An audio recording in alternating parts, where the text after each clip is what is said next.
Angela Merkel has won a fourth term as Chancellor, but she's lost millions of votes to a right-wing party who've had a historic surge there.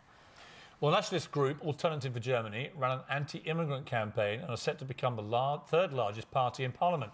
Well, joining us from Berlin's MEP David McAllister, who's a member of Angela Merkel's Christian Democratic Union Party. Good morning to you, Mr. McAllister. I mean, this is a win, but rather like with Theresa May's win over in the UK election, it's pretty bittersweet for Angela Merkel because she no longer has the power that she's used to. And we're also seeing at the same time a disturbing increase in the amount of power for a pretty far-right party.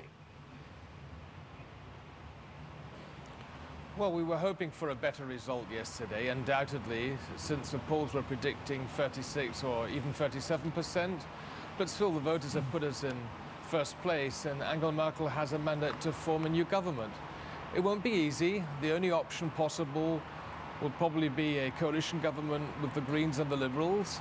This is something new for Germany. We've never had a three-party coalition on the federal level, and also we've never had a coalition between the three parties.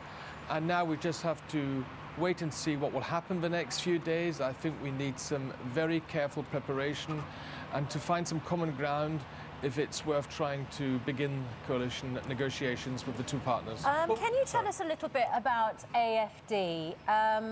They're described as a nationalist party, a right-wing party. Some describe them in even more extreme terms than that. How concerned are you about the amount of support for this AfD party and why their support has surged? I am very concerned. As a Democrat, I have to accept that 13% of my country, my fellow countrywomen and men, voted for the AfD, but I deeply regret this decision, and it's a sad moment for Germany. For the first time in our post-war history, an extreme far-right party is entering the German Bundestag. We have our rules of procedure in the Bundestag. We will treat them fairly, but one thing is clear: the German Bundestag will never be a platform for racism or extreme nationalism, and that is what the AfD stands for. Right, but the problem you've got is, of course, that you're perhaps falling into the trap we saw in America and with the Brexit debate here, which is if you frame all the people who are genuinely concerned with some good reason, in Germany's case, about the large number of people that were let in by Angela Merkel, 1 million people were let in. They didn't like that. They didn't like what it did to the country, and they were expressing a democratic right to vote against it. That's been the problem. Angela Merkel basically dug her own political grave, didn't she? We have to take the concerns of AfD voters very seriously, and the best answer against populists is to deliver concrete answers. I observed the campaign of the AfD very carefully, and this is a populist party movement. They're not interested in giving any decent answers to political questions. They're giving very simple answers to very complex questions.